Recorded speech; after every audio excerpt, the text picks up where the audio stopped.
Questions. The first question is regarding concept of jihad. He says that why are people fighting? He's been to Kashmir. About jihad, does Islam encourage this fighting? What is the meaning of jihad? Does it not disagree with the quotations he gave of Surah Ma'idah chapter 5 verse 32? Brother, as far as the word jihad is concerned, there's a misconception not only amongst the non-Muslims, but even among the Muslims. What most of the people think that any war fought by any Muslim for any reason, whether it be for his personal gain, whether it be for politics, whether it be for language, whether it be for color, it is called as jihad. Jihad does not mean any war fought by any Muslim. Jihad comes from the Arabic word jahada, which means to strive, which means to struggle, like how we have jidd jahad. So jihad basically means to strive, to struggle. And in the Islamic context, it means to strive against one's own evil inclination. It also means to strive to make the society better. It even includes to strive in the battlefield to fight in self-defense. Jihad also means to fight against oppression and tyranny. Jihad basically means to strive or struggle. Many people have misconception that jihad means holy war. And many people translate jihad as holy war. The Arabic word for holy war is harbun muqaddasa. If you read the Quran, nowhere in the Quran, not a single verse, nowhere in the authentic hadith of Muhammad sallallahu alaihi wasallam is this word harbun muqaddasa mentioned anywhere. There's no harbun muqaddasa at all. The translation of jihad is not holy war at all. This word holy war was first used by the historians to describe the crusades of the Christian, who spread Christianity and who killed thousands of people in the name of Christianity. Unfortunately today, many people, including so-called Muslim scholars, inverted commas, they translate jihad as holy war. It's a mistranslation. Yes, jihad means to strive, to struggle. One of the striving can include fighting. Fighting also should be in the way of Allah subhanahu wa ta'ala, that is qital fi sabilillah. Now regarding a question, that why does Islam encourage fighting and killing? And there are many critics of Islam who normally say, Islam is a ruthless religion. It always says that we should kill the non-Muslim wherever we find them. Many critics, including the critic of India, Arun Shuri, and he writes in his book, The World of Fatwa, he quotes Surah Tawbah, chapter number 9, verse number 5, and says that the Quran says, wherever you find a kafir, into bracket Hindu, that you kill them. And if you open the Quran, Surah Tawbah, chapter 9, verse number 5, and if you read, it does say, wherever you find a kafir, you kill. But this is a quotation out of context. For the context, if you read the first few verses, it speaks about a peace treaty between the mushriks of Makkah and the Muslims. If you read Surah Tawbah, chapter 9, first few verses, it speaks about a peace treaty between the Muslims and the mushriks of Makkah. Now this peace treaty was unilaterally broken by the mushriks of Makkah. By the time Allah subhanahu wa ta'ala reaches verse number 5, He gives them an ultimatum to the mushriks and He tells them, put things straight in 4 months' time, otherwise a declaration of war. And in the battlefield, Allah says that when the enemies come to attack you, you kill the enemies. So this verse is revealed in the battlefield, that when the enemies come to kill you, don't get scared, fight them. But naturally, any army general today, to boost up the morale of his soldiers, he will say that when the enemies come, kill them. He will not say that just be quiet. And Arun Shuri, after quoting verse number 5, he jumps to verse number 7.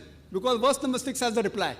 Surah Tawbah chapter 9 verse number 6 says that if the kafir, if the enemy seek asylum, if they want peace, don't just give it to them. Escort them to a place of security.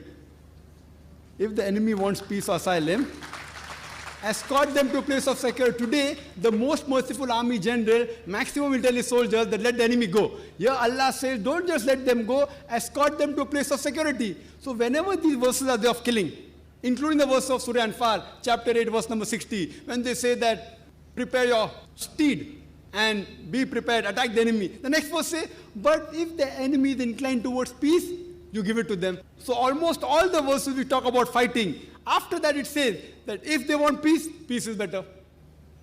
Now regarding your question, what about the verses of Surah Ma'idah chapter 5 verse 32, Surah Nisa chapter 4 verse 40, that if anyone kills any human being, it's as though he has killed the whole of humanity. This is the basic rule of Islam, that if anyone kills any human being, whether it be a Muslim or non-Muslim, unless it be for murder or for creating mischief in the land, spreading corruption in the land, it is as though he has killed the whole of humanity.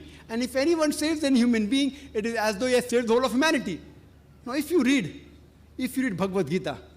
Bhagavad Gita chapter number 2 verse number 50, it says, Shri Krishna tells Arjun to do jihad, strive.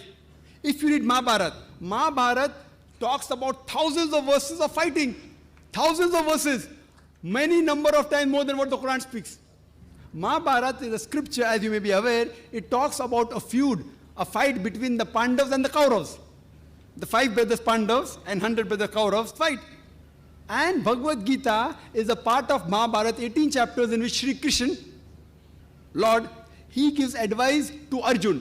Arjun says in Bhagavad Gita chapter number 1, verse 42 to 46, that I would prefer getting killed unarmed rather than fighting my cousins. How can I fight my cousins? The Kauravas, my cousins. I would prefer getting killed unarmed rather than fight. Immediately Lord Krishna, you know what does he say?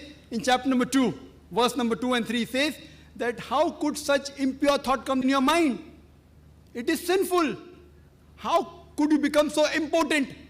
How could your heart become so weak? So Lord Krishna says such thoughts are impotent. They are impure. They are sinful. It will prevent you from going to the heavenly planets, going to Jannah. After that, Bhagavad Gita, chapter number 2, verse number 31-33 says, he says, Lord Krishna, he says to Arjun, that it is the duty of a Kshatriya to fight. If he does not fight, he shall not go to heaven. And if you do not fight, you are doing a sin.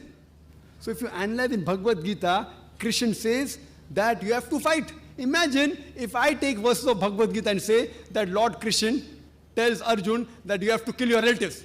If I quote out of context, it will be devilish. But in context, it is Lord Krishna says that if you have to fight against falsehood, for the truth, you can fight against anyone, even if it be your relatives. So now in context, it makes sense that if you have to fight for justice, even if it be against your relatives, there's no problem. So that is the message of Bhagavad Gita and Mahabharata, fighting truth against falsehood. The moment I tell a Hindu about Mahabharata and Bhagavad Gita, he has the knowledge. He says, no, but Mahabharata and Bhagavad Gita is a fight between truth and falsehood. That is the same thing what's mentioned in the Quran. So the moment I quote to you Bhagavad Gita, Mahabharata, you understand the Quran better. And furthermore, many people say, oh, this Quran talking about jihadi. If you do jihad, if you die, you'll go to Jannah. Many critics, including Arun Shuri, quote, and they quote the even hadith of Sahih Bukhari, volume number 4, in the book of Jihad, chapter number 2, hadith 46. It says that a mujahid is a person who strives in the way of Allah subhanahu wa ta'ala. And Allah alone knows who strives.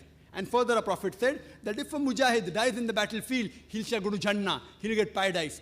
But if he returns back, if he does not die, he will return back with the booty of war. This hadith and several verses of the Quran are quoted by the critics of Islam. I wonder how could the Hindu critics quote these things? Haven't they read the Bhagavad Gita? Haven't they read the Mahabharata? Even Sri Krishna, he mentioned in Bhagavad Gita, chapter number 2, verse number 37. O Arjun, O son of Kunti, rise up and fight. Even if you're killed, no problem, you will go to heaven. And if you return back successfully, you will get the good riches of this earthly world. Same thing as the hadith. So when Krishna says to Arjun that fight, if you are killed, no problem, you will go to heaven.